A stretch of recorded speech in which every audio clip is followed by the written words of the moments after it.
Looking at a map of the United States, our Delmarva Peninsula stands out as an oddball, and we're kind of proud of that. It is so obviously a single geographical place, and yet 3 state borders run right through it.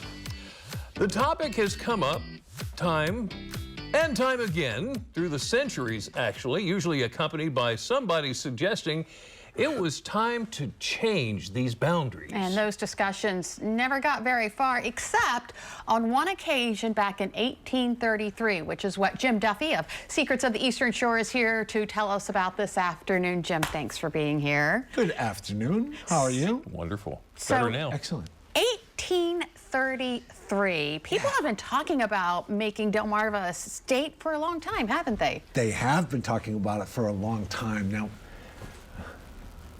you know, there's all kinds of historical anomalies as to how it happened and the way European settlers came in. But you look across the country, and except maybe for like the Upper Peninsula of Michigan, there's like no place like this. Now it's obvious every time I come on here and every time I watch the show how much you two love the Delmarva Peninsula and being here and all that.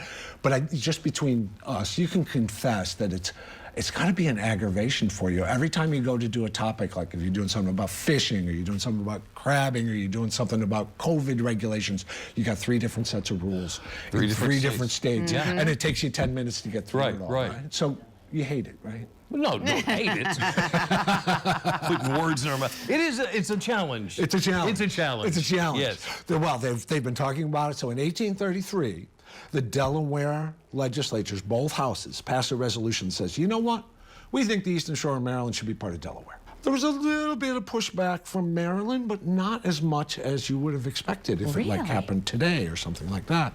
And in fact, the Maryland House of Delegates said, okay, let's put it to the people of the Eastern Shore. We're going to call it Convention of the People of the Eastern Shore, and we're going to leave it up to them. Then it got into this sort of I'm a bill on Capitol Hill thing, and it went into the Senate, and the Senate went to the Eastern Shore senators and said, is this okay with you? And the Eastern Shore senators said, yeah, let's let the people decide.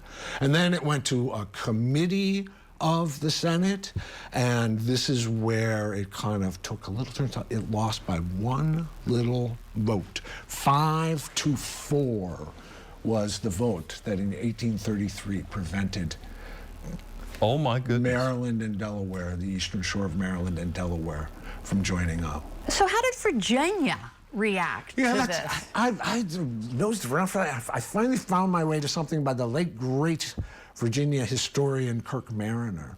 And he sort of said, Virginians weren't really interested in this. They kind of liked being part of the Old Dominion, and they didn't really care. I don't know how they feel about it these days, but... So they were fine either way?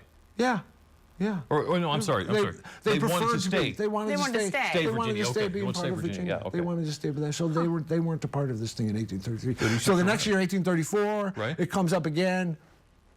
Lost like 60-5 in the House of Delegates, and then about every 15 or 20 years, all the way up to now, really, somebody is always saying we should have 1 state here on Delmarva, and then it flops, and then it flops again, and then it flops again. Interesting.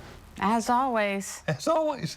Interesting stuff there. Jim Duffy, Secrets of the Eastern Shore. Thank you so much.